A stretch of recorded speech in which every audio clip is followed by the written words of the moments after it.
Vamos lá, o Evangelho segundo o Espiritismo, os Trabalhadores da Última Hora, capítulo 20, é o item 5, os Trabalhadores do Senhor.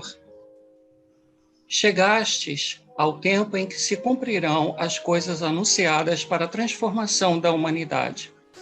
Felizes serão aqueles que tiverem trabalhado no campo do Senhor com desinteresse e sem outro objetivo que a caridade.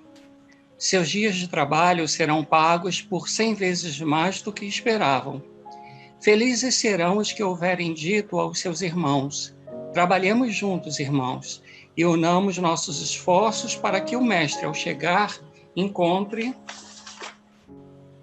a obra terminada. Porque então o Mestre lhes dirá: vinde a mim, vós que sois bons servidores, vós que fizestes calar vossos ciúmes e vossas discórdias, para não deixar que a obra sofresse. Porém, infelizes daqueles que, pelas suas divergências de opiniões, tiverem retardado a hora da colheita. Porquanto a tempestade virá, eles serão levados pelo turbilhão. Nesse momento gritarão: graça, graça, mas o Senhor lhes dirá: por que pedis graça, vós que não tivestes piedade dos vossos irmãos, que lhes recusastes estender a mão, que esmagastes o fraco em vez de ampará-lo? Por que pedis graça, vós que procurastes recompensa nos prazeres da terra, na satisfação do vosso orgulho? Já recebestes a vossa recompensa, tal como a desejastes. Não pensais nada mais. As recompensas celestes são para aqueles que não pediram as recompensas da terra. Deus realiza neste momento a enumeração dos seus servidores fiéis e tem marcado cuidadosamente aqueles que só têm a aparência do devotamento, para que não usurpem o salário dos servidores corajosos. Porquanto aos que não recuarem diante da sua tarefa, é que ele vai confiar os postos mais difíceis na grande obra da regeneração pelo Espiritismo.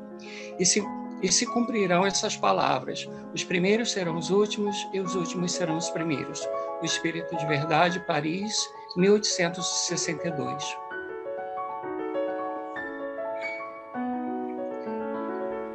Querido Jesus, mestre amigo e educador dos nossos sentimentos, neste momento, Senhor, pedimos o teu amparo de toda a espiritualidade amiga, de Maria de Nazaré e de todos os espíritos que vêm estudar conosco neste momento, neste dia e hora. Pedimos também, Senhor, que nossas mentes e nossos corações possam ser como que amplificados nas suas percepções, para que possamos entender tudo que será estudado aqui hoje. Abençoa também o Senhor e doe a nossa companheira Alda, que vai conduzir os nossos pensamentos. Assim, mestre, em teu nome, em nome de Deus, damos por iniciado o estudo da tarde e noite de hoje. Que assim seja, graças a Deus. Graças a Deus. Obrigada, Paulo. Então, vamos dar continuidade aqui ao nosso estudo, né? Estamos estudando a parte segunda, no capítulo 2. Estamos falando sobre a alma, não é? Então, já vimos algumas questões sobre a alma, algumas discussões, né? E a gente parou aqui da última vez nesse comentário de Kardec, que eu postei aí agora, então, para vocês verem, não é? Então, no comentário, diz o Kardec: a alma atua por intermédio dos órgãos, e os órgãos são animados pelo fluido vital, que por eles se reparte.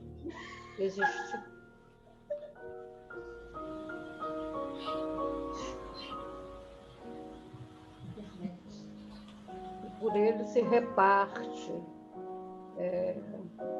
existindo em maior abundância nos que são centros ou focos de movimento.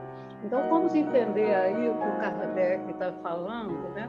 Aí, nesse primeiro parágrafo, nessa primeira postagem, está tudo bem claro, né? Então, o Kardec está falando, concluindo tudo aquilo que a gente estudou sobre a alma, né? Que a alma atua por intermédio dos órgãos, e os órgãos são animados pelo fluido vital. A gente estudou bem isso, não é? Então, tem o fluido vital que está fazendo os órgãos, permitindo que os órgãos funcionem, não é? E a alma está dando o seu recado lá nos órgãos, naturalmente, através do perispírito, não é? E, então, está falando aqui que por eles se reparte pelos órgãos, né? O fluido vital se reparte pelos órgãos, existindo a maior abundância nos que são centros ou focos de movimento. Aqui nesse pedacinho, né, a gente às vezes tem que pegar alguma coisa nas entrelinhas, porque aqui é uma coisa que a gente já tem estudado, né, até na própria obra de Kardec, em outros livros, que o espírito está onde está nosso pensamento. Eu posso traduzir alma ou espírito como espírito. Então, ele quer dizer, nessa finzinho de leitura, que o fluido vital está, em maior parte, nos centros ou focos de movimento. Então, por exemplo, a gente agora está aqui, né, trabalhando mais com o cérebro, então a gente tem uma maior atividade de fluido vital no nosso cérebro. Se eu estivesse fazendo um trabalho de carregar um peso, né, eu teria esse fluido vital mais concentrado nos meus músculos. E essa, quando acabei de comer, seria focado na minha digestão e etc. Né? Agora, eu empaquei e pedi ajuda aos universitários, né, Paulo? Nessa segunda parte aqui, quando ele fala, esta explicação, porém, não procede desde que se considere a alma como sendo o espírito que habita o corpo durante a vida e o deixa por ocasião da morte. Eu li e reli esse pedaço aí, não entendi o que o Kardec quis dizer. Eu estava com uma amiga aqui também fazendo um trabalho, ela também não entendeu. Aí eu pedi ajuda ao Paulo, e o Paulo vai falar um pouquinho sobre esse segundo pedacinho aí, do comentário de Kardec. Porque o Paulo foi lá na tradução do Livro dos Espíritos, né, do francês para o português, né, Paulo? E aí, realmente, lá na original, né, está mais claro. Então, ele vai trazer para a gente esse segundo período aqui do comentário de Kardec. Vai, Paulo, com você. Aqui no original em francês, que é a questão 92, porque é a primeira edição, né, de 18 de abril de 57, o comentário de Kardec é mais longo do que ele foi traduzido para o português. Não sei se é por uma questão de redundância, mas exatamente o fato de suprimir tudo o que Kardec diz é que deixa a gente com dúvida, né? Então, Kardec diz assim no comentário: a alma, como espírito, é indivisível. Ela se manifesta por intermédio dos órgãos, e os órgãos são animados pelo fluido vital que se reparte entre eles, entre os órgãos, né? E mais abundantemente naqueles órgãos que são os centros ou focos de movimento, do movimento. Aqueles que chamam alma, ou seja, aqueles que veem a alma como fluido vital, aqueles que chamam alma o fluido vital, têm razão de dividi-la em partes, em tantas partes quanto são as funções do corpo. Mas essa explicação, ou seja, essa explicação sobre a alma ser o fluido vital, ela não se aplica à convenção da palavra alma, que é considerada como sendo o espírito que habita o corpo durante a vida e o abandona na morte. O comentário de Kardec ele é bem mais claro, né, do que a tradução trouxe para a gente. Então, no geral, Kardec está dizendo para a gente assim, é aquela mesma questão que os espíritos diziam a todo momento, alma, espírito, o que é alma, o que é espírito. Então, espírito, no caso aqui, alma tendo como significado espírito, né, que encarna e que deixa o corpo, e aí essa alma não se subdivide, né, não se divide. Mas, se eu levar em consideração para a palavra alma sendo o fluido vital, aí sim a explicação estaria correta desses espíritos que disseram isso, que a alma ela está espalhada pelo corpo inteiro e em maior quantidade nesses órgãos, né, que são foco do movimento, que são os órgãos principais. Não sei se foi claro, gente, ficou meio truncado, não? Não, para mim ficou bom. Agora vamos deixar o pessoal comentar. Fala, Mauro. O que você entendeu aí? Jorge? Abre o som. O som, Mauro. Eu concordo com a explanação do Paulo, Aldo. Não tenho nada a acrescentar, não. Eu também acho que a explicação dele foi bem contundente. Então, que bom.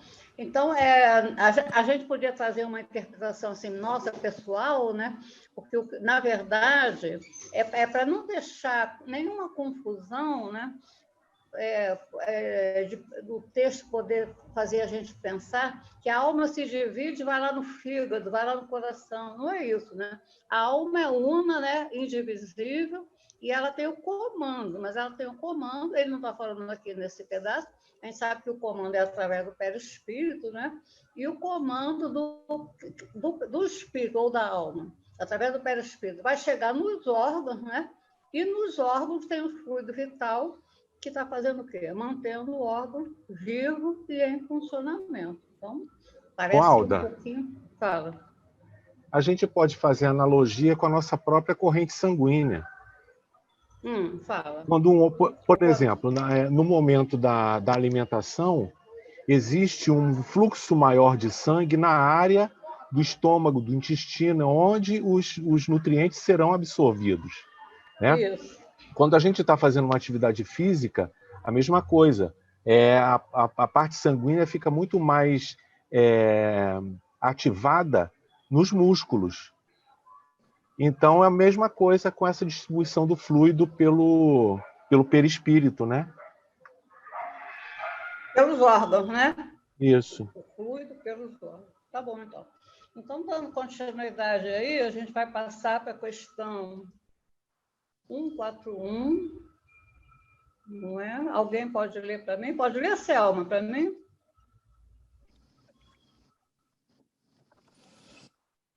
Liga o microfone, Selma. Foi erro meu. Há alguma coisa de verdadeiro na opinião dos que pretendem que a alma é exterior ao corpo e o circunvolve?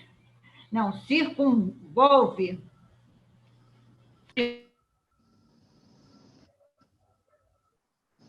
Resposta. Vai, Selma.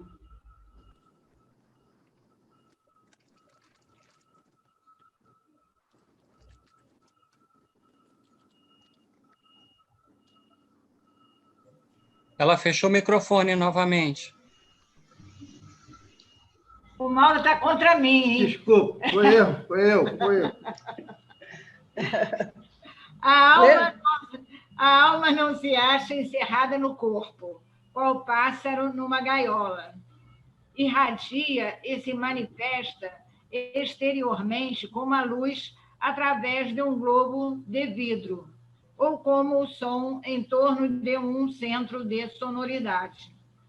Neste sentido, se pode dizer que ela é exterior, sem que, por isso, constitua o envoltório do corpo. A alma tem dois invólucros, um sutil e leve, e é o primeiro, ao qual chamas perispírito, outro grosseiro, material e pesado, o corpo. A alma é o centro de todos os envoltórios, como o germe em um núcleo, já o temos dito. Então, aqui, não é? Ele está falando, ele está perguntando. Está difícil. Está perguntando se há alguma coisa. Se há alguma coisa de verdadeiro na opinião pretende que a alma é exterior ao corpo e o circunvolve. Essa história da localização da alma é uma coisa que faz a gente pensar, né? Eu, às vezes, fico matutando onde é que ela está em mim, não é? Mas, como os espíritos já disseram que não sabem qual é a natureza da alma ou do espírito, não é? Eles já sabem bem a natureza do perispírito, e a gente está também começando a conhecer um pouquinho, né? E a natureza do corpo, a gente sabe mais, a gente sabe bem, né? As coisas sobre o corpo. Mas, se a gente considerar, como eles têm trazido, né? A alma como uma energia, e essa energia atuando através do perispírito e passando as ordens, né, a vontade para chegar no corpo físico, então a gente entende quando ele fala que a alma não se acha encerrada no corpo qual um pássaro na gaiola, que a alma irradia e se manifesta exteriormente. Essa comparação da luz é interessante, né? Porque a luz está lá, a lâmpada está lá, né, com a sua energia, e a energia da lâmpada ela irradia e vai, então, ilumina o ambiente. E também essa conversa foi muito interessante também, né? Porque dependendo da potência da lâmpada, né? A irradiação vai ser maior ou menor. Se a gente comparar isso com o espírito, fica muito bom, né? O quanto eu irradio. Aí eu coloquei essa gravurinha aqui, porque, na verdade, essa irradiação é isso aqui, não é? É o que é a irradiação, a gente sabe da irradiação por esse campo psicossomático, eletromagnético, que eu estou apontando aqui, em torno do corpo. Então, isso que a gente vê, né? Como é que a gente vê isso? Tem fotografia, né? Tem a maquininha Kirli, que fotografa a aura, e tem também os videntes, né? Tem algum de vocês aí que vê alguma coisa? Quem vê alguma coisa pode ver também a aura, né? Eu tive grande contato com meu amigo Altivo, né? Que a gente chegava perto, às vezes dava medo de chegar perto, né? Porque ele lia a nossa aura e era um perigo, né? Mauro César está aparecendo ali. Ó. Boa tarde, Mauro César. Quem está falando? Desculpa. Não sei, Mauro César. É outro Mauro César, Mauro, que não é você, é o Mauro César. Ah, Paulo César, tá, desculpa. Mauro, ali, Mauro, você está no estudo do NEP, Mauro. Eu sei que eu estou no estudo do NEP. Que bom, Mauro César. Eu já entrei, já saí, agora eu consegui ligar a câmera. Ah, que bom, tá ótimo. Eu tô no carro, eu tô dirigindo, que eu saí agora do trabalho, aí só para começar na hora tem que ser assim. Ah, tudo bem. Mas tá dando para ouvir bem a gente? Tá excelente, a audição tá excelente. Ah, que bom. Então, eu escrevi aqui no texto, né, o perispírito irradia para fora do corpo, formando uma espécie de atmosfera. Então, quando se fala que o perispírito irradia, o que tem por trás sempre da irradiação do perispírito? O espírito, não é? Ou alma. Então, respondendo aquela perguntinha lá, que foi se há alguma coisa de verdadeiro na opinião dos que pretendem que a alma é exterior ao corpo e o circunvolve. A resposta, a alma não está encerrada no corpo, como um pássaro na gaiola, como a luz através de um globo de vidro ou como ou em torno de um centro de sonoridade. Nesse sentido, se pode dizer que a alma é exterior, sem que por isso constitua o envoltório do corpo. A alma tem 2 invólucros. Aí a gente já estudou bastante isso, né? No estudo passado, ou retrasado, né? Que a alma tem 2 invólucros, uma sutil leve, o perispírito, e a outra, o grosseiro, né? Material pesado, que é o corpo. Eu postei de novo essa gravurinha, não é? Só para relembrar, quando ele está falando, então, dos envoltórios, né? O amarelinho é o espírito, essas gradações de azul são o perispírito e, finalmente, então, o corpo físico. Algum comentário até aí? Podemos? Então, 142. Pode ler, Jorge, para mim, comentar. Que dizeis dessa outra teoria, segundo a qual a alma, numa criança, se vai completando a cada período da vida? O espírito é uno e está todo na criança, como no adulto. Os órgãos ou instrumentos das manifestações da alma é que se desenvolvem e completam. Ainda aí tomam o efeito pela causa. Então, não é que a alma vai aos poucos tomando conta, exercendo a sua influência no corpo de uma criança. É justamente o desenvolvimento dos órgãos deste corpo que vai permitindo, ao longo de cada período da vida, o espírito se manifestar de forma mais plena. Então, é justamente o contrário. É o corpo que permite a manifestação do espírito. É, isso mesmo. Então, quando ele falou, olha, que o espírito é uno e está todo na criança, como no adulto, também a gente tem que tentar analisar bem nas entrelinhas o que o espírito está falando aqui, né? O espírito é uno, tudo bem, é uno, não é único, indivisível, já estudamos isso. Está todo na criança, ele quer dizer que a cada espírito já o corpo, né? Já foi definido o corpo com relação àquele espírito. Mas, na verdade, o que está lá no corpo é o perispírito, né? E o espírito está atuando sobre o perispírito e passando as informações para o corpo, né? Na medida em que os órgãos, que são os instrumentos da manifestação, vão se desenvolvendo, até que então se completa. Muito bem. Agora vou pedir ao Mauro, que não é o César, o Mauro da Selma, para ler aí.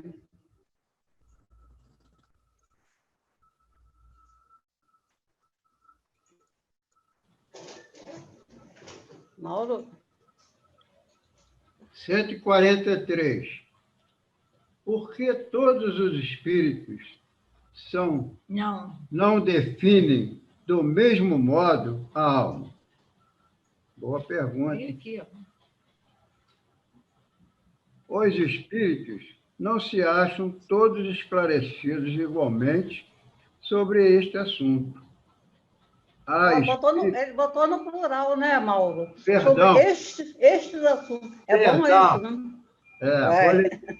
Vou ler a resposta de novo.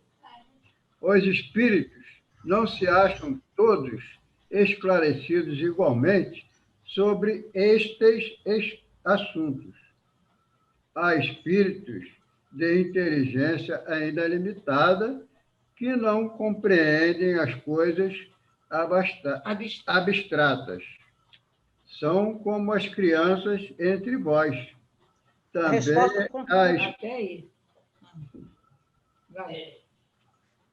Vai, continua. Continua? Também há espíritos pseudo-sábios,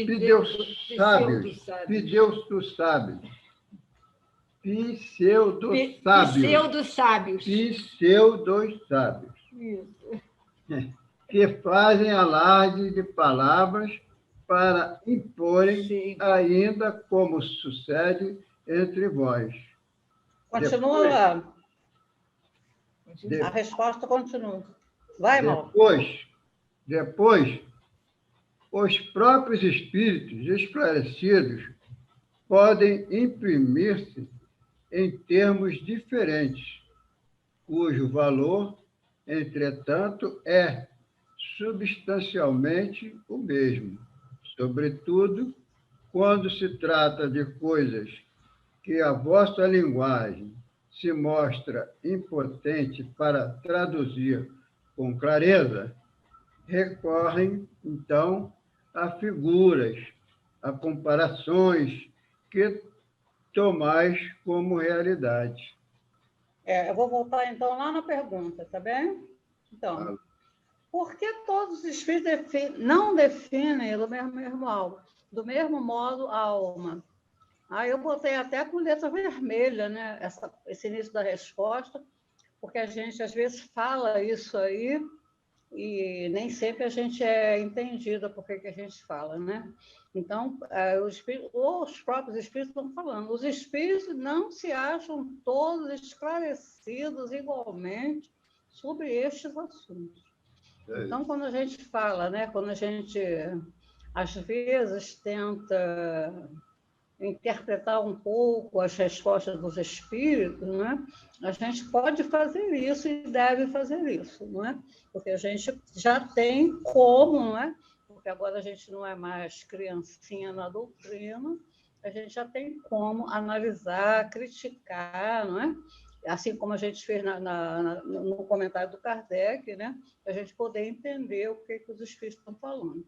Então, eu achei muito interessante essa resposta, né? Por que todo mundo não fala a mesma coisa sobre alma? Porque nem todos estão bastante esclarecidos. E aí ele continua ali. Também há espíritos pseudo-sábios, não é? Se a gente lembrar que o desencarnado, os espíritos desencarnados dão as respostas aqui para nós, então eles já foram encarnados, não é? E entre nós encarnados, existem pseudo-sábios? O que vocês acham? Sim ou não? Assim, né? A Jorge está falando. Assim de pseudo-sábio, né? Pessoal que quer dar palpite. Eu conheço um pseudo-sábio que está lá na cúpula dando palpite sobre isso, sobre aquilo. Se pode, se não pode, se vai ser obrigatório, se não vai ser obrigatório, né? Então, típico do pseudo-sábio. Então, esses caras pseudo-sábios aqui, quando desencarnam, é pseudo-sábio. Se eles tiverem condição de responder, né, alguma pergunta, eles podem dar essa interpretação errada. Então, aqui também, né, depois os próprios espíritos esclarecidos podem exprimir-se em termos diferentes. Não é? Então, essas respostas vêm, né? Por isso é que a gente não deve ficar só com um decoreba, né, de perguntas e respostas, decoreba, né, porque a gente pergunta para a pessoa, você conhece a obra de Kardec? Aí a pessoa, já li o Livro dos Espíritos, leu quantas vezes? Não sei quantas vezes. Mas já estudou? Não é? Quando você estuda, você interpretar, né? Você vê o que pode estar nas entrelinhas que você até não entendeu, né? Então, a gente sempre vai contar. Por isso é que o Kardec, sabiamente, não é? O que o Kardec fez? Ele destrinchou o Livro dos Espíritos em 4 outras obras, né? A gente já falou sobre isso. Então, essa primeira parte está bem mais esclarecida lá na Gênese, não é? Como a gente já teve oportunidade de estudar. Agora eu vou pedir para a Isabel ler para a gente. Tá aí, Isabel? Eu não estou vendo a Isabel. Isabel, apareceu. Diamantina, beijoca. Vou ler daí porque o meu livro é diferente. Que se deve entender por alma do mundo o princípio universal da vida e da inteligência, do qual nascem as individualidades, mas o que se servem dessa expressão não se compreendem, as mais das vezes uns aos outros, O termo alma é tão elástico que cada um o interpreta ao sabor de suas fantasias. Continua. Também ok. Continuo? Continua. Também a terra hão atribuído uma alma. Por alma da terra se deve entender o conjunto dos espíritos abnegados, que dirigem para o bem as vossas ações, quando os escutais, e que, de certo modo, são os lugares tenentes de Deus com relação ao vosso planeta. Entendeu aí que você leu? Pode falar? Bem, o que eu entendi, você já mudou. Ai, meu Deus, é muito rápida. Não, eu voltei. Você leu isso. Ah, tá. Esse aí foi o primeiro? Bem, foi. Então, quando a gente lê o princípio universal da vida e da inteligência, como a gente já tinha falado, a alma do mundo, tipo assim, da onde que vem tudo, do princípio universal, da onde surgem todos os nossos, tudo que veio de lá. E aí a gente falou já também da alma, né? Que cada pessoa tem um termo que fala da alma. Uns falam que a alma é o espírito encarnado, outros falam que é a mesma coisa, e fica por cada interpretação de cada um. Agora, qual é o outro da Terra? Esse eu nem me lembrava. Esse aí, a alma da Terra. Esse eu não lembrava desse termo, a alma da Terra, esse conjunto dos espíritos abnegados. Isso aí eu não lembrava, não. Alguém tem alguma coisa a falar sobre isso? Lugares tenentes. Aí ele está falando, Isabel, alma da Terra, conjunto de espíritos abnegados que dirigem para o bem as vossas ações. A gente, quando estudou a classificação dos espíritos, lembra? Que a gente viu que tem os espíritos imperfeitos, né? Nós estamos nessa classificação, né? Depois vem os espíritos bons, e lá foi dito que os espíritos bons têm como função fazer o bem, não é? Então, eles ficam lá, não é que ficam lá de um lado para o outro, vagando, não. Eles ficam lá atendendo os nossos pedidos, né? Ficam observando as nossas necessidades. E ele falou uma comparação aqui bem interessante, né? Lugar tenente de Deus. Tem alguém que é militar aí, eu já fui? É lugar tenente, né? É uma posição assim, né, do militar que fica atendendo às requisições, né? Atendendo aos pedidos, não é? Então, esse grupo de espíritos abnegados que dirigem para o bem as vossas ações, a gente pode incluir também no nosso anjo da guarda, né? Que é um espírito acima, com uma elevação acima nossa, né? E que, se a gente tiver uma dificuldade, se ele não puder resolver, aí ele manda um pedido lá para um espírito bom, tipo Bezerra de Menezes, né? Ou a gente já pode mandar direto o nosso requerimento para o Bezerra, né? E aí, se o Bezerra não puder, passa para o hierarquicamente superior, e assim as coisas funcionam. Mas o importante é que a gente não está desamparado, né? A gente sempre tem uma ajuda. Agora eu vou pedir a Flávia, que está aparecendo bonitinha ali. Flávia, tudo bem? Tudo. Para ler a próxima. Eu até estava pensando agora no que a Isabel leu, quando fala em almas da Terra, que nos protegem e tal, eu pensei no sentido de ser uma luz, né? É o que irradia. Talvez seja esse sentido da alma também. Se irradia em nós, é algo que irradia para a Terra também. Essa expressão. Essa irradiação sempre como nós falamos ali, né? Numa questão anterior, ele fez uma comparação com a lâmpada, né? Uma irradiação, a alma como se fosse uma lâmpada. Então, tem lá a parte que incandescente que irradia. Então, e é isso que cada um tem a sua potência, né? Cada um de nós é uma lâmpada com a sua potência, né?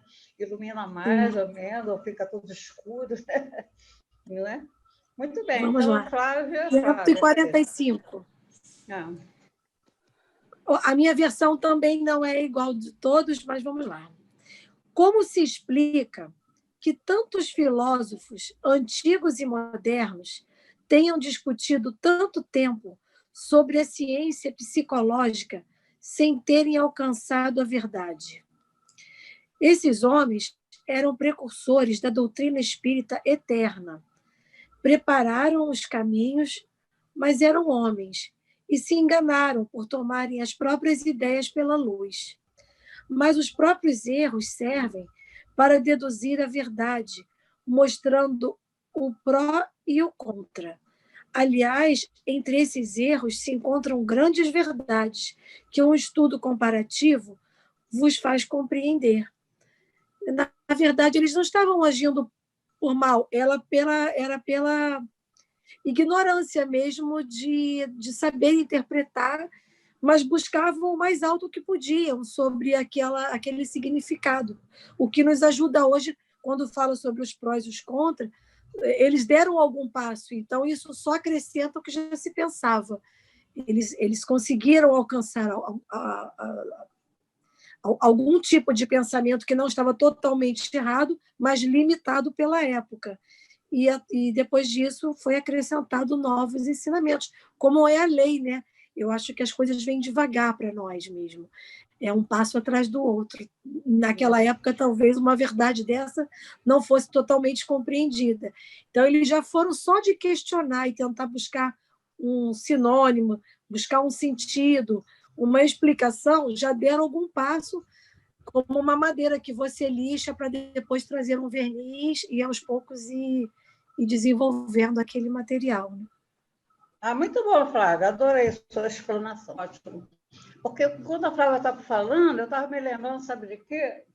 Das 3 revelações, não é? Quais foram as 3 revelações?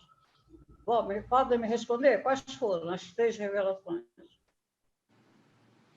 Moisés e os 10 mandamentos, a vinda do Cristo, a vinda do Cristo e a doutrina espírita. E a doutrina espírita. Então, as 3 revelações mostram esse passo a passo da evolução, não é? Como se dissesse, Deus não deu nada pronto para nós, ele deu tudo está em tudo, não é?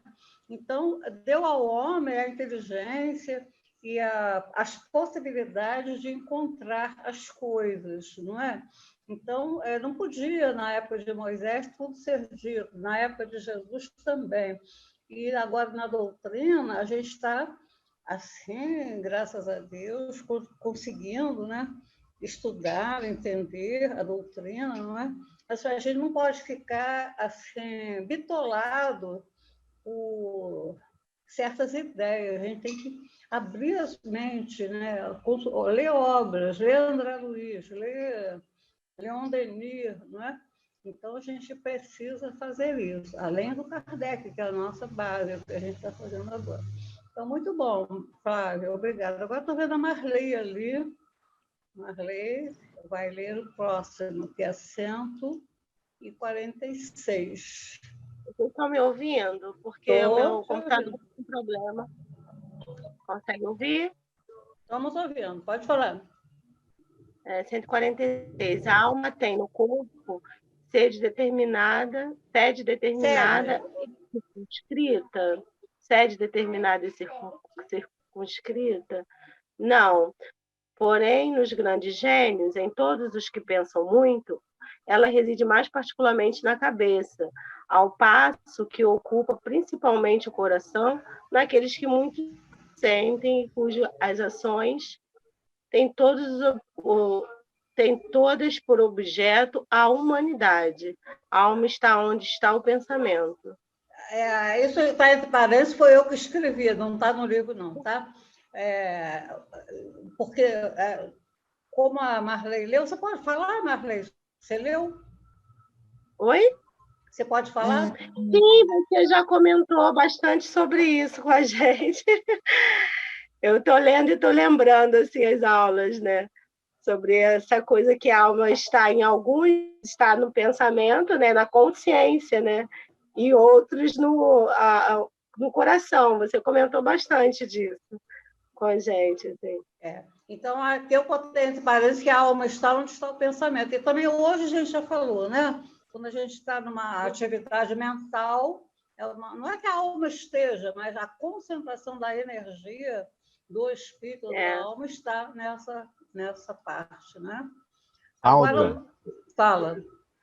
Daí também a gente pode associar, né? Quando existem algumas viciações, onde a gente concentra a nossa maior energia em determinado ponto, né? Por conta disso, isso fica tão impregnado que na hora até do desencarne fica mais difícil o desprendimento, né? Tamanha a ligação que a gente faz em determinada parte do nosso corpo, né? Isso que o Jorge falou, né? A gente pode generalizar para os apegos, né, Jorge? Porque é difícil você desapegar, né? Então, os vícios, né? As vontades, às vezes não muito boas, né? Elas se mantêm, né? Mesmo após o desencarne. Quem é que eu vou chamar agora? O Mauro César pode ler? Já chegou em casa, Mauro? Não? Ainda está no trânsito? Então, vou pedir a Aurora. Ô, Mauro, você está lendo? Abre o microfone, Mauro. Ele está dirigindo. Ah, tá. Mas ele falou logo. Não, deixa para a próxima. Tá bom, então. Tá. Tudo bem, então. Obrigado pelo convite. Legal. Nada. Será sempre bom ver você aqui. A Aurora pode, Aurora? Prazer é meu. Que bom. Abre o microfone, Aurora.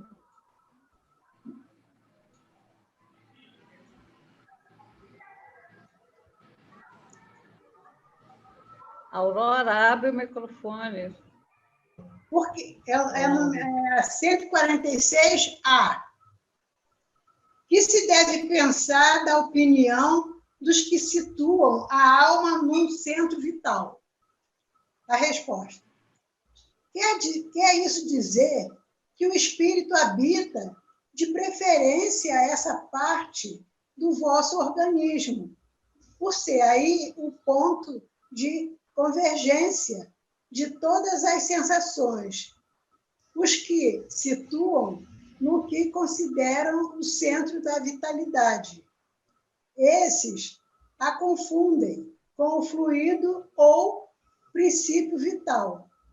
Pode, todavia, dizer-se que a sede da alma se encontra especialmente nos órgãos, que servem para manifestações intelectuais e morais.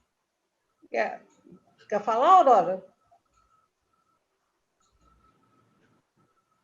É exatamente o que a gente já falou, não é? Se eu estou pensando, é no cérebro. Se eu estou carregando peso, nos músculos, não é? Não é que o espírito esteja, mas a energia do espírito. Fala, Aurora. É que o espírito habita, de preferência, essa parte do vosso organismo, né? Que está funcionando, né? E serve para manifestações intelectuais e moral. Isso. Agora eu vou pedir ao Márcio. E a Alda? Fala. Pode falar. Eu estou com um pensamento aqui que eu não sei se ele deve estar errado. Mas, assim, ouvindo tudo isso, eu fiquei achando que quando ele está incidindo, quando a gente está com esse acúmulo energético nos nossos órgãos, seriam os fluidos vitais. E quando está agindo na nossa parte intelectual e moral, seria a alma, por ser uma parte que poderia se desenvolver, está linkada ao nosso desenvolvimento espiritual. Eu acho que você deu uma enroladinha. Você deu uma enroladinha que nem os espíritos deram ali. Porque, na verdade, quando eles falam de centro vital, ele não está falando de centro de força. À primeira vista, pode dar essa impressão, que é um centro de força, mas não é. Quando ele fala num centro vital, ele está falando que pensais dos que situam a alma num centro vital. Por exemplo, no coração, né? O coração é uma parte vital, o fígado, não é? Então, essa é a conotação da pergunta. E a resposta? Isso quer dizer que o espírito habita, de preferência, essa parte do vosso organismo. Então, ele está dando uma resposta também que eu não concordo muito, né? Porque dizer que o espírito habita, o espírito não habita, o espírito está lá na dele, né? Irradiando para determinadas partes, como a gente já falou, né? Você comeu, você vai ter um processo digestivo, né? Aliás, a digestão não é um exemplo bom, né? Porque na digestão a gente tem coisa automatizada, não é? Mas quando você caminha, quando você corre, não é? Quando você fala, né, alguma coisa, aí você como espírito vai centralizar a sua energia nas cordas vocais. Momento gritaram, graça, mas o Senhor lhe dirá, por que pedis graça? Vós que não tivestes piedade dos vossos irmãos, que lhes recusastes estender a mão, esmagastes o fraco. Dulcineia, você quer falar? A Dulcineia levantou a mão. Ela que soltou esse vídeo aí?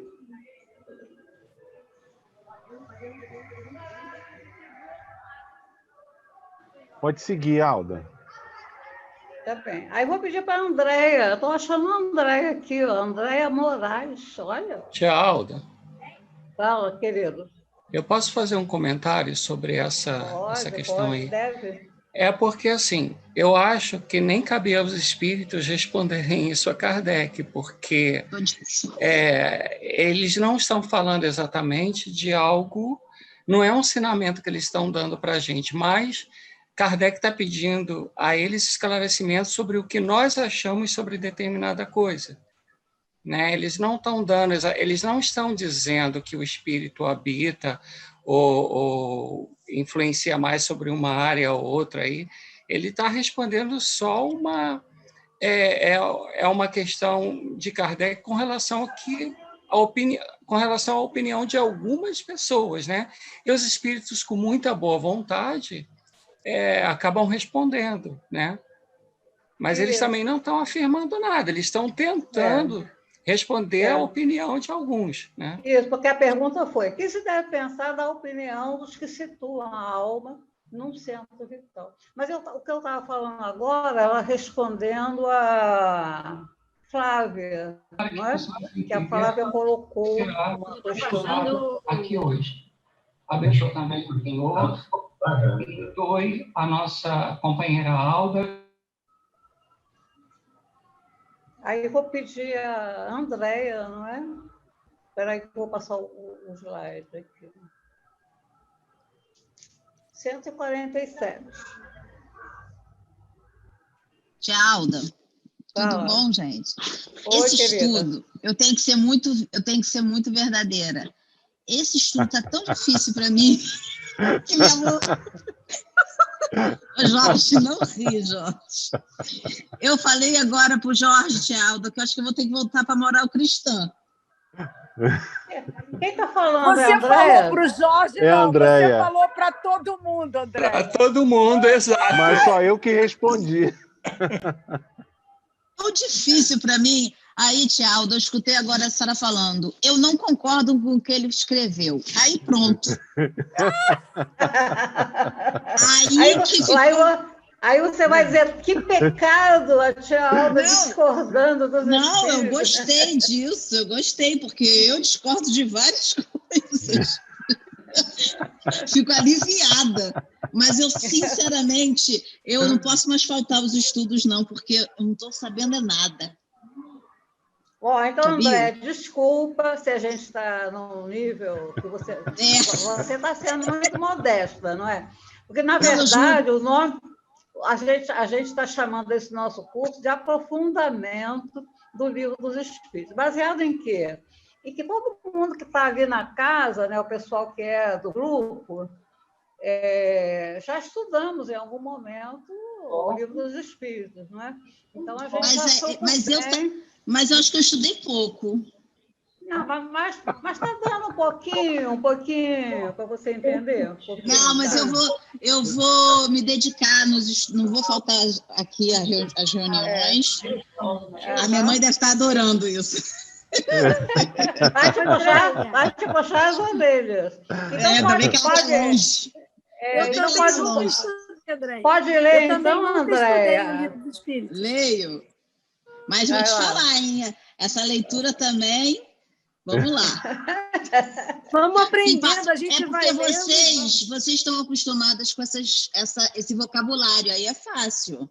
Mas vamos lá. Coitadinha da Andréia. Tô suando, hein? Tô suando. Tô com calor danado. Ainda bem que não é presencial, né, Andréia? Eu tô me sentindo tia Alda no palco, lá com o tio Walter, com o microfone. Eu juro. Olha, só não vai traumatizar, tá? Não vou, não. Porque os anatomistas, os fisiologistas e, em geral, os aprofunda a ciência da natureza. São com tantas frequências levando ao materialismo. Não entendi nada. Vou ler de novo, gente, espera aí. Deixa eu ler de novo. Porque os anatomistas, os fisiologistas e, em geral, os que aprofundam a ciência da natureza são, com tanta frequência, levados ao materialismo. Você entendeu a pergunta? Não. Tirando a complicação dos palavrões, os palavrões, anatomista, quem é um anatomista? É o cara que estuda os órgãos, tá bom? Quando você vai lá no seu médico, né? Você não vai procurar na sua lista do plano de saúde um anatomista, né? Você vai procurar um gastro. O gastro é um anatomista. O cara que trata dos pulmões é um anatomista, né? O que trata do cérebro também. E os fisiologistas são os que tratam das funções dos órgãos, não é? Então, você vai lá no gastro. Aí você vai contar para ele qual é o seu problema, porque você fala, estou com azia, estou com má digestão. Isso é fisiologista, vai estudar a função. Então, a pergunta é, por que é que esses caras aí da ciência, eles são, com tanta frequência, levados ao materialismo? Aí ficou claro, né, André? Porque, em geral, o pessoal da... Eu estou falando em geral, porque já tem muito médico que é espírita, né? Tem muito cientista, né? Dizem até que o Einstein que não era materialista, já ouvi falar sobre isso. Então, mas ele está generalizando aqui, que é da ciência, é materialista, que não acredita em nada disso que a gente está estudando aqui. Aí você vai ler a resposta, vai lá, lê a resposta. O fisiologista refere tudo ao que vê. Orgulho dos homens que julgam saber tudo e não admitem haja coisa alguma que lhes esteja acima do entendimento. A própria ciência que cultiva os enches de presunção. Pensam que a natureza nada lhes pode conservar oculto. Entendeu aí alguma coisinha dessa resposta, André? Mais ou menos. Então diz aí esse mais ou menos, o que foi? Aqui, na verdade, Coitadinha. Não, na verdade, eu fico muito confusa com esse vocabulário dos livros de espírita, juro. Eu não consigo entender nada. Nada. Mas ele falou que... Ele deu alguma razão por que o seu médico é materialista? Você poderia dar um pouquinho de razão para o seu médico quando fala que é materialista? Às vezes, sim. Aqui está falando, né? Ó, a própria ciência que cultiva os eixos de presunção. E lá em cima ele falou no orgulho, não é? Porque às vezes o cara não quer abrir mão da falta de crença, né? Mas se eles estudaram, eu tenho que acreditar neles. A gente... Fala, Jorge. Me ajuda aí. Me ajuda a ajudar a Andréia. O anatomista e o fisiologista, na realidade, são aqueles que, por exemplo, o anatomista, ele disseca um corpo humano, né? Então, ele está ali, geralmente, lidando com cadáver, né? E ele estuda ali as minúcias dos órgãos. O fisiologista, o funcionamento desses órgãos, né? Então, essa questão isso é diferente do médico, né? O médico ele trabalha num outro nível, né? Com uma outra perspectiva, não somente a peça fria do órgão, a peça ali ao vivo e o seu funcionamento, né? O médico atua de uma outra dimensão, lidando com o sofrimento, já aí entra outras partes, né? Então, por isso que o exemplo do médico, talvez, não seja um tanto quanto adequado aqui nessa questão e no comentário de Kardec, né? Aqui ele fala bem do cientista, aquele que está ali na bancada, no laboratório, né? Então, ele vê tudo aquilo funcionando, ele vê o órgão ali, e muitos até acham que, assim, não existe nada além do corpo, não existe espírito, existe só o corpo em si. Por isso que muitos se dizem, né, se acham materialistas. Isso que a Jorge está falando é interessante, porque daqui a pouco vai falar um pouquinho sobre isso no texto aqui. Ele vai contar, né, que o anatomista, um cara fez lá dissecou um cadáver e a intenção dele era achar a alma. Mas ele não achou nada, né? Dissecou o cérebro do cadáver e tal. E ele não viu nada se escapar dali, então, para ele, continuou materialista, né? Eu esqueci de falar, né, que a gente está estudando agora essa parte do livro, que é o materialismo, tá bom? Então, essa questão que já foi vista foi a primeira dentro do materialismo que deixou a Andréia meio que enrolada, né, Andréia? Agora eu vou pedir para o Márcio ler esta aqui, ó. Tchau. 148, fala. Me faz lembrar de um diálogo que eu tive com alguns amigos na mesma faixa etária que eu, quando tínhamos nossos 21, 22 anos. E uma amiga falou assim, nossa, eu já pensei, já refleti tanto, eu fico pensando, procurando, afinal de contas, gente, onde é que está a diaba da alma? E a gente riu muito porque pelo termo que ela utilizou, a diaba da alma, né?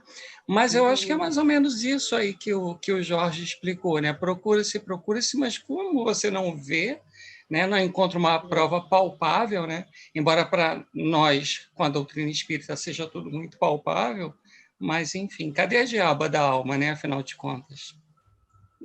Mas agora, não é? Também, como a gente falou ainda, lá no início, sobre as revelações, não é? As coisas vão aparecendo, né? Vão saindo assim, levantado o véu. Então, agora tem essa experiência da quase morte, né, Jorge? Que já permite que o próprio médico fique assim com a pulga atrás da orelha, né? Pelas descrições do paciente, da quase... Eles fazem, né? Mostrando que tem alguma coisa ali, o corpo está ali, né? O corpo da pessoa está ali, e ele descreveu, por exemplo, né? Uma situação na sala do lado, né? Ele estava sendo cirurgiado e ele pôde ver. Então, alguma coisa saiu do corpo, né? E daqui a pouco, né, os médicos vão conseguir encontrar bem a explicação para essas coisas. Vamos lá, Márcio. Vamos, Tia. Pergunta número 148. Não é lastimável que o materialismo seja uma consequência de estudos que deveriam, ao contrário, mostrar ao homem a superioridade da inteligência que governa o mundo? Dever-se-ia, daí, concluir que esses estudos são perigosos? Não é verdade que o materialismo seja uma consequência desses estudos, é o homem que deles tira uma consequência falsa, pois ele pode utilizar mal tudo, mesmo as melhores coisas. O nada, aliás, os assusta, pois do que deixam transparecer. E os de espírito forte são, com frequência, mais fanfarrões que os bravos. A maioria é materialista, porque não possui nada para preencher o vazio, frente a esse abismo que se abre diante deles. Mostrai-lhes a âncora da salvação, a qual repetidamente se agarrarão. Pode falar, Márcio? Ficou enrolado esse texto? Mais ou menos, tia.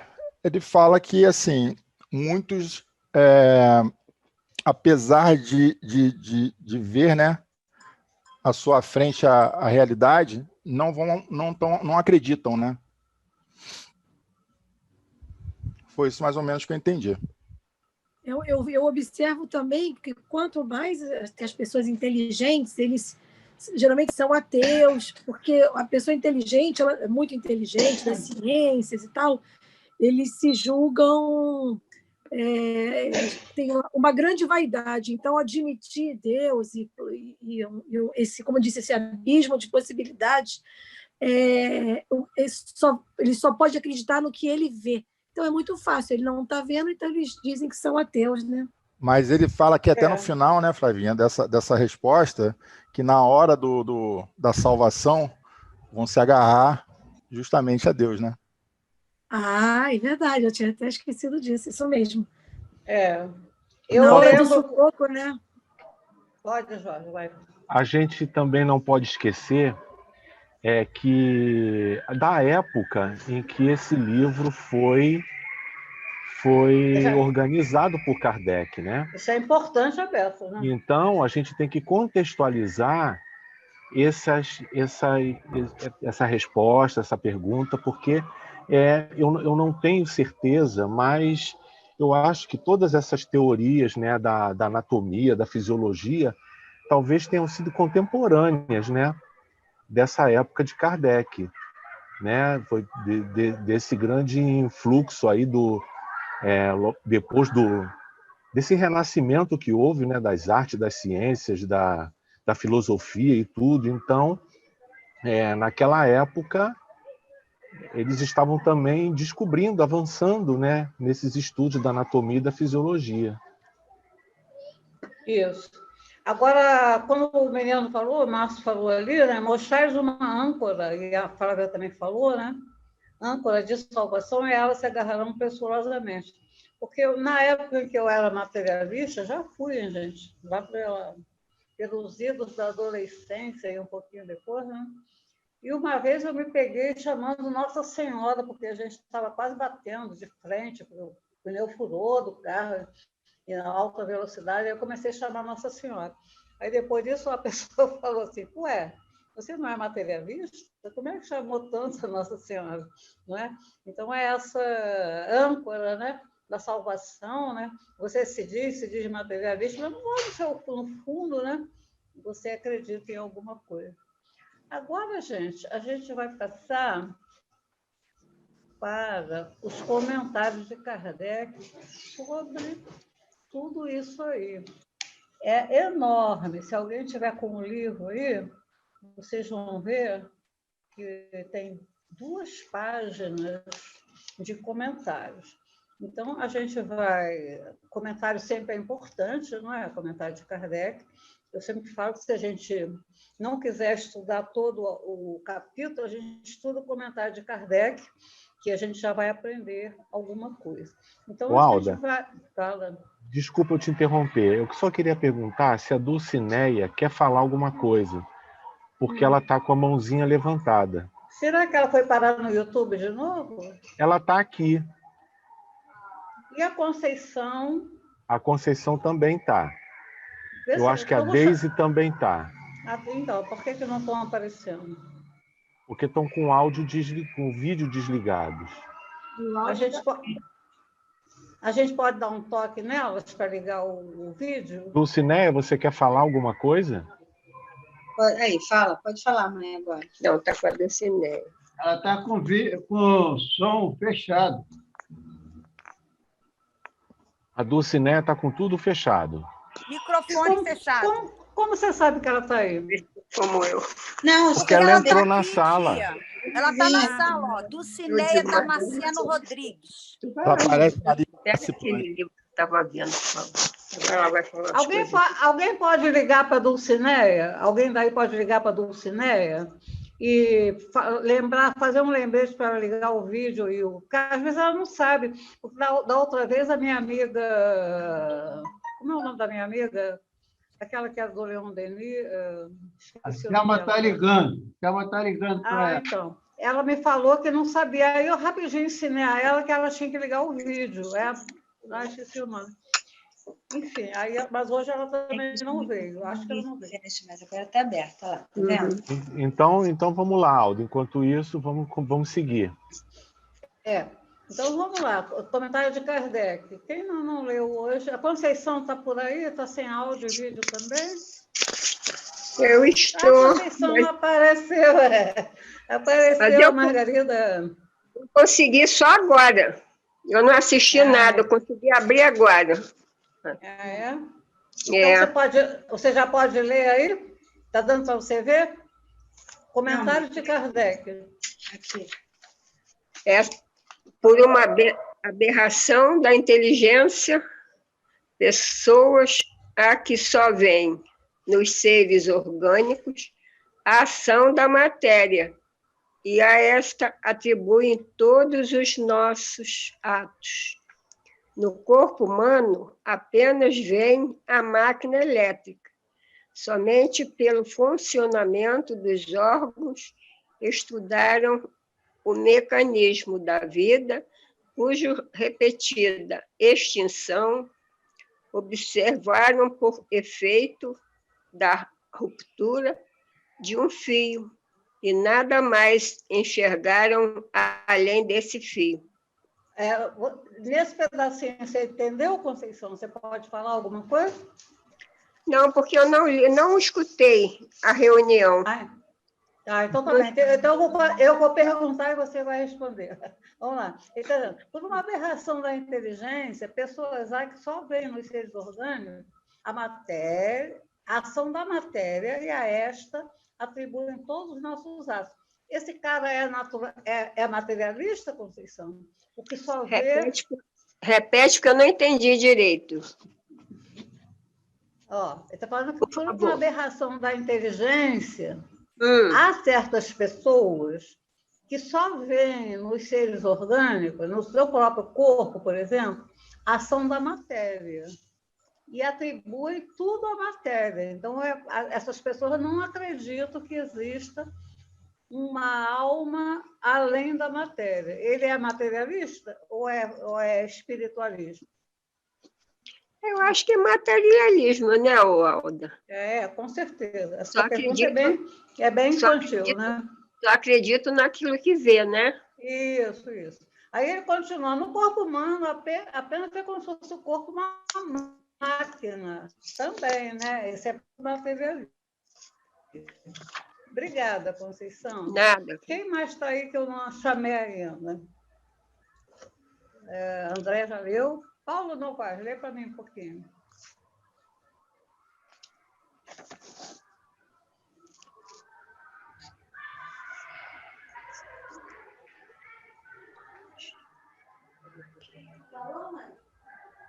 Paulo, liga o microfone. Parou, mas ela está falando. Eu, Paulo Novaes? Isso, agora parou aquelas coisinhas aqui embaixo. O que eu faço? Aperto aqui?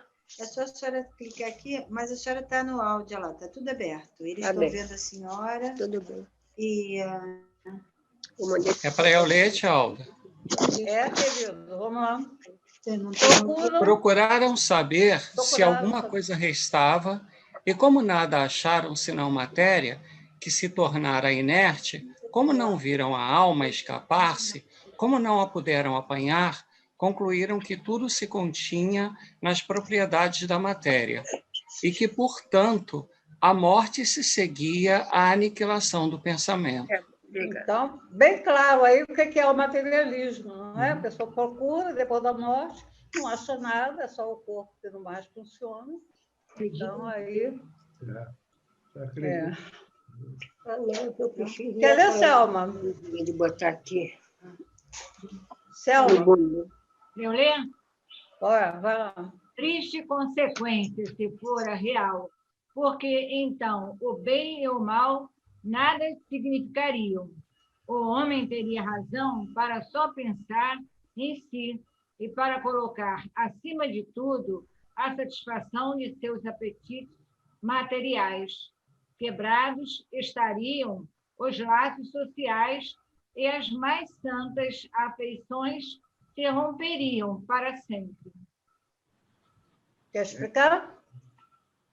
Não, eu acho que o materialismo é isso.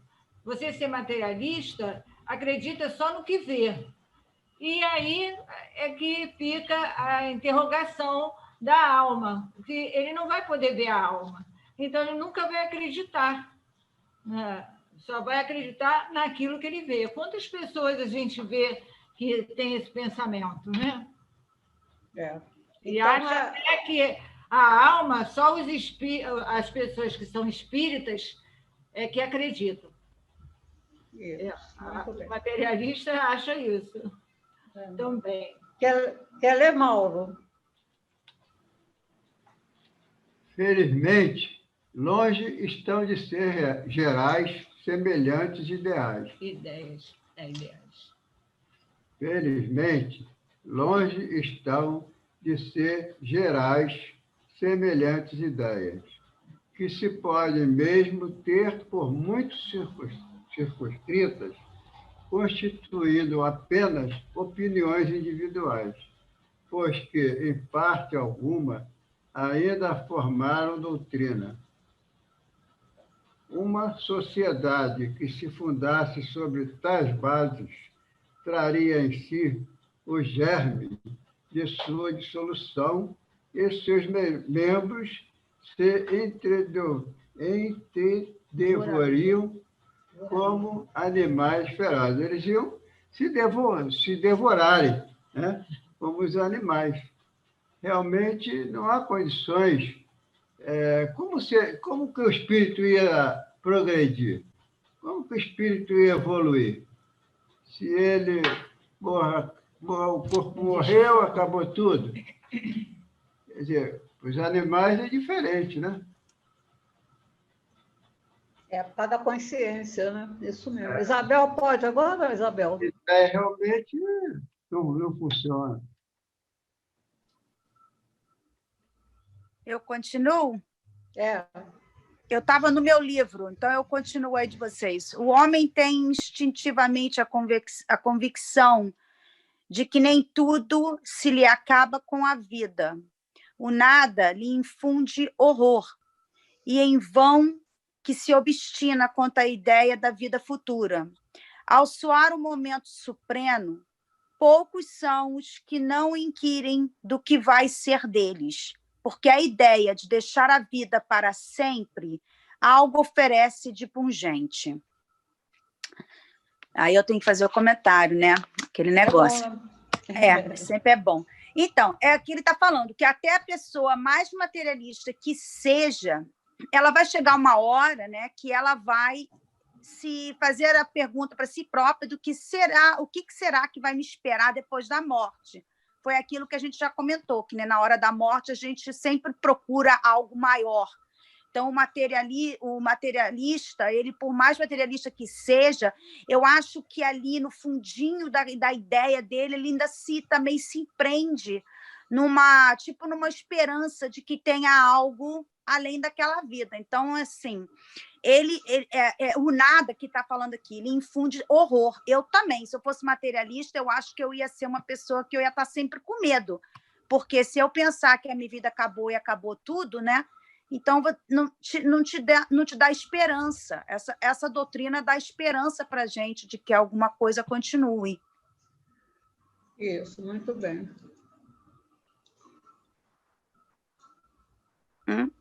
Aí tem uma questão aí. Quer ver, Jorge?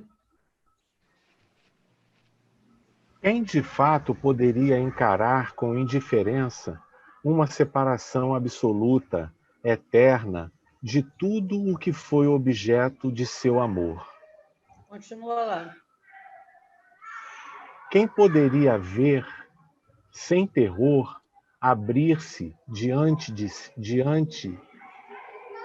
si o imensurável abismo do nada, onde se sepultassem para sempre todas as suas faculdades, todas as suas esperanças, e dizer a si mesmo: pois que, depois de mim, nada, nada mais, senão o vácuo, tudo definitivamente acabado.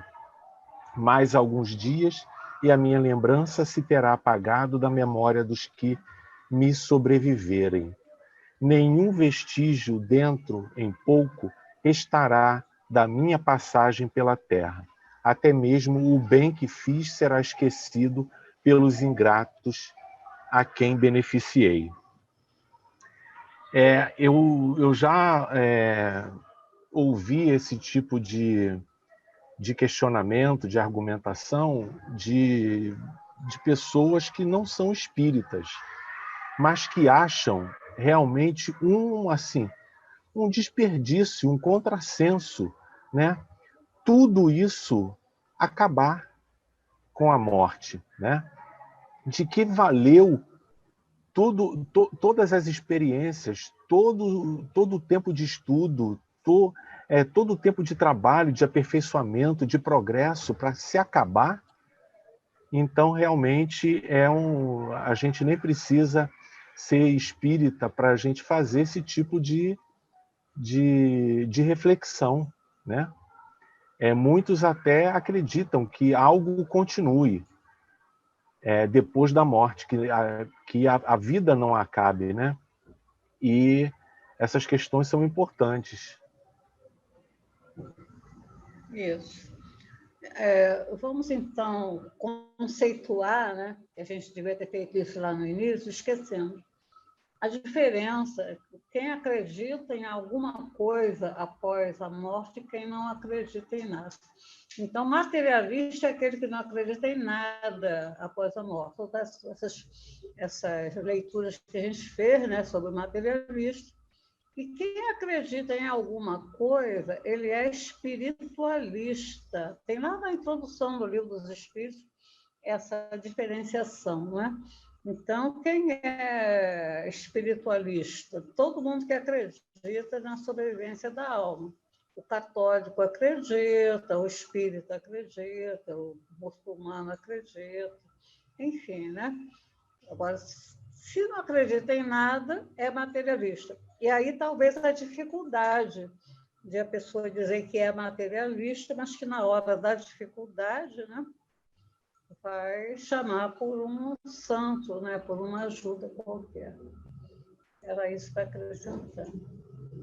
Agora, faltam 10 minutos. Vamos lá, mais um pedacinho. Quem pode ler para mim?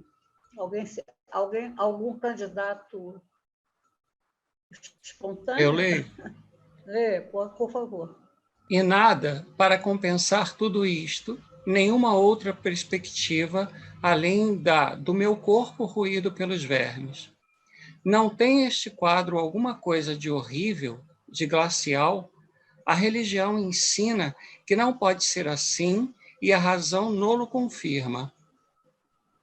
Pode continuar. Possuímos alma, está bem, mas que é a nossa alma?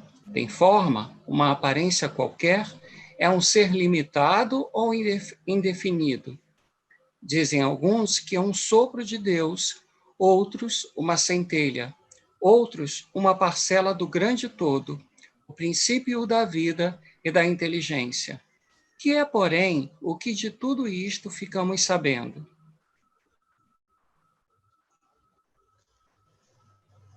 Vai. Que nos importa ter uma alma se, extinguindo-se a vida, ela desaparece na imensidade como as gotas d'água no oceano. A perda da nossa individualidade não equivale para nós ao nada? Disse também que a alma é imaterial. Ora, uma coisa imaterial carece de proporções determinadas.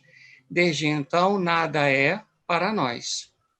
Quer comentar tudo isso, Paulo? Quer que volte? Tem bastante coisa que ele na verdade, está fazendo todos os questionamentos que nós, normalmente, naquela época já eram feitos, né? E que muita gente continua se fazendo. E tem muita coisa aí, tchau. Que frase por frase. Vamos lá. Foi aqui que você começou? Não, foi lá, foi no próximo, se eu não me engano. Isso? Então, ele vinha fazendo um questionamento, né? Tudo aquilo que o Jorge havia falado aí. Para que tudo isso, né? Como compensar tudo isso se eu não tenho outra perspectiva, senão apenas ter o meu corpo morto, né? E comido pelos vermes. E aí, Kardec pergunta, esse quadro, né? É um quadro de horror, né? Ele não tem algo de muito frio, né? De insensível. E aí ele continua dizendo que a religião diz para a gente que não é assim, e que a razão, se a gente for pensar bem, confirma essa questão da religião, né, de que existe algo além da matéria. Pode passar para o próximo. Já passei. Então, aí Kardec conclui, então tá, a gente tem alma, mas e aí, o que é a alma? Afinal de contas, ela tem uma forma, ela tem uma aparência, ela tem um limite, é um ser indefinido. E aí ele coloca várias concepções, né? Um sopro de Deus, uma centelha, uma parcela do grande todo, né? Que é aquela teoria que cada um é parte de Deus, né? Daquele que nos criou. E que é, porém, o que de tudo isto ficamos sabendo. O que é, afinal de contas, o que a gente sabe sobre tudo isso? Então, o que nos importa, vamos lá, desaparece. O que nos importa ter uma alma se tudo que essa alma vai desaparecer, né? Sei lá, vai desaparecer, enfim. E a perda da nossa individualidade não equivale para nós ao nada, ou seja, eu estou indo para o nada, ainda que eu tenha uma alma. Disse também que a alma é imaterial. Ora, uma coisa imaterial carece de proporções determinadas. Essa frase eu tenho minhas dúvidas sobre ela, né? Disse também que a alma é imaterial. Ora, uma coisa imaterial carece de proporções determinadas. Isso aí eu não entendo mais, não. Desde então, nada é para nós. Porque aqui o Kardec, né, esse texto todo que o Paulo leu, longo, beça, mas tudo bem claro, não é? Ele está fazendo os questionamentos, mas ele, no finalzinho do questionamento, ele, além de falar um pouquinho sobre o que é alma e tudo mais, não é? Ele está falando da imortalidade, né? Desde o momento que eu concebo que eu tenho uma alma, tudo bem, uma alma aqui ligado ao meu corpo, que ajuda o meu corpo a funcionar. Mas e aí, quando eu morrer? Essa alma é imortal? Não é essa questão que ele trouxe agora, no final, né? Então, aí ele faz também esse passeio pelo fato da alma ser imaterial, não é? Eu sempre disse, há muito tempo que eu penso, né, que quando os espíritos falam que nada sabe sobre a natureza da alma, eu acho que eles vão descobrir daqui a pouco que a alma é matéria, né? Os céus dizem que a alma é uma energia, que é feito uma lâmpada que emite luz. Então, isso é uma coisa que é com propriedade de matéria, né? Mas vamos deixar que eles cheguem a essa conclusão. Muito bem, meninos e meninas, foi bom, gostei do estudo hoje. Não sei se vocês gostaram. A gente vai parar por aqui.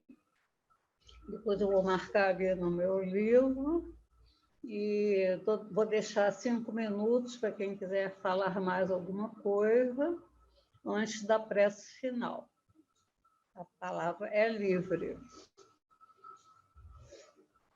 Ô, Jorge, a Graça deu sinal de vida aí? Não, Ela não veio hoje? não veio, não. E aquela que estava querendo falar? Dulcineia? É. Olha, tem Não. um aqui que não se identificou, tá como Alô 13. Eu não sei se é a Dulcineia, não sei quem é o Alô 13, porque não se renomeou. Aí fica complicado, né?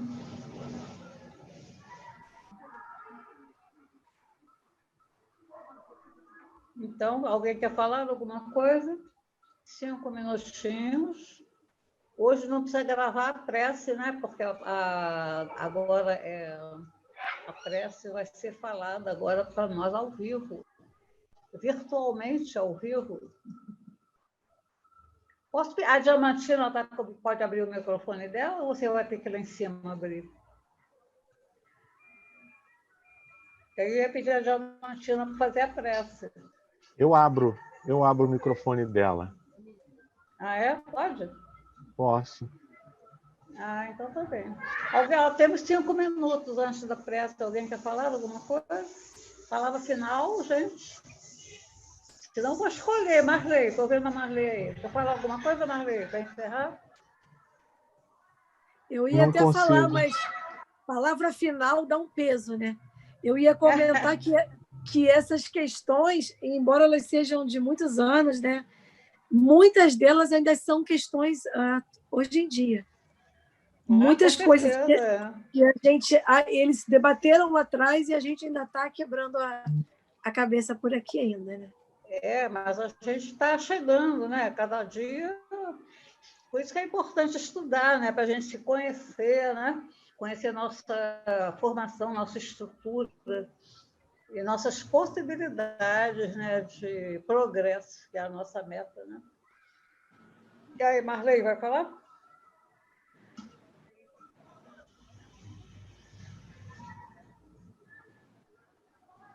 Marley congelou? Acho que ela congelou. Não. Tem que ativar o som, Marley.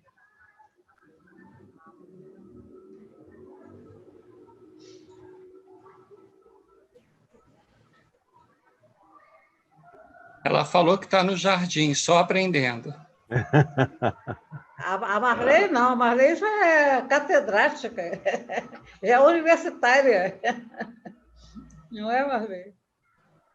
Entrei. Não? Então vamos passar para pedir a Diamantina, né? Ô, Alda. Tia, minha mãe falou que ela está acanhada. Não, tira a visão dela. Quem me chamou aí? Jorge? Não, eu ia falar justamente isso que a Isabel falou. Ela está acanhada? Você acha que é melhor não pedir a ela? Ela falou que está acanhada. Não sei se essa prece sai, não. Jorge, olha o Alô 13 aí. Alô 13 está aí. É uma senhora, eu não sei quem é. Deixa eu ver quem é o Alô 13. É a Dulcineia. Só podia ser. Dulcineia. Aberto o seu microfone?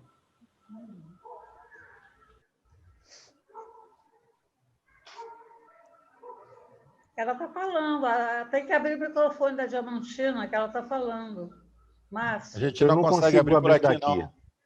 É porque ela deve ter, na admissão dela, na hora que ela entrou, ela deve ter bloqueado o controle do... A Isabel foi lá, eu acho. Acho host. que ela tem a televisão lá no quarto, que é no andar de cima.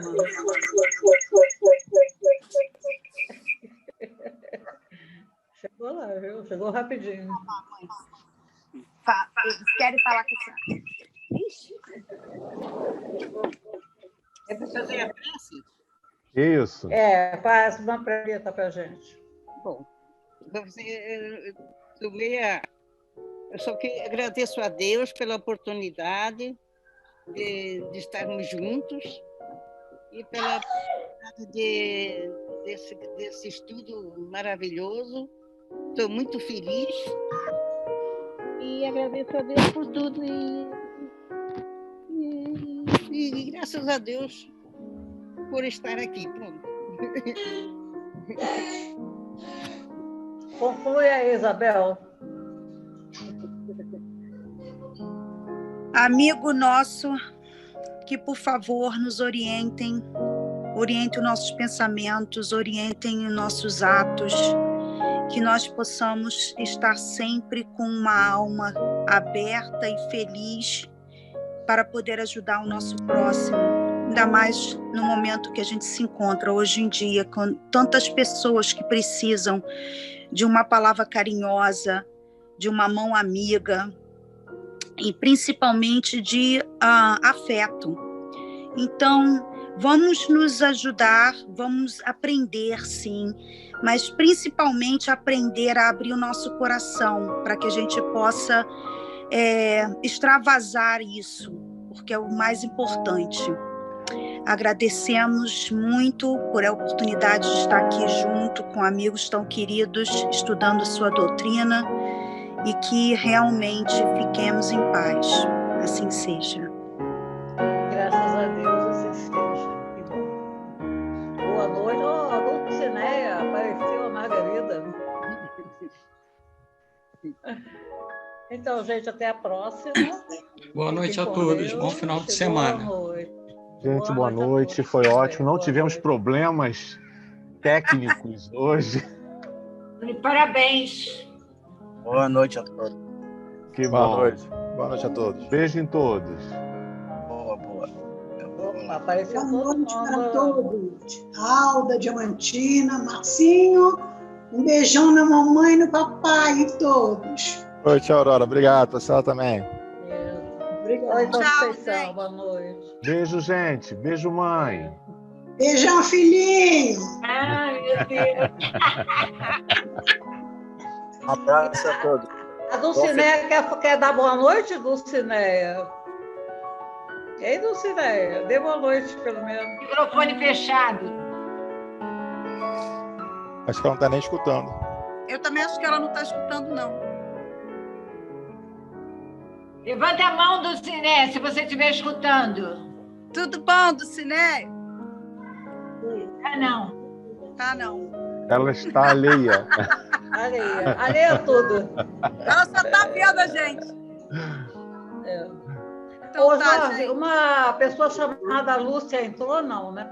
A minha Não. amiga que eu falei era a Lúcia. Ah, eu acabei de falar com ela aqui. Ela disse que ia me ligar depois. A Lúcia? É. Ah, então tá. Tchau, então, gente. Vou sair, tá bom? Boa noite. Durmam bem e obrigada. Pode sair um pouquinho mais cedo, que está cheio de dor de ouvido. Tá bom, então. Beijo, Tá boa noite. Boa noite, Ana. Vou ligar meu pai, que eu não faço bagaço. Bye. Fui.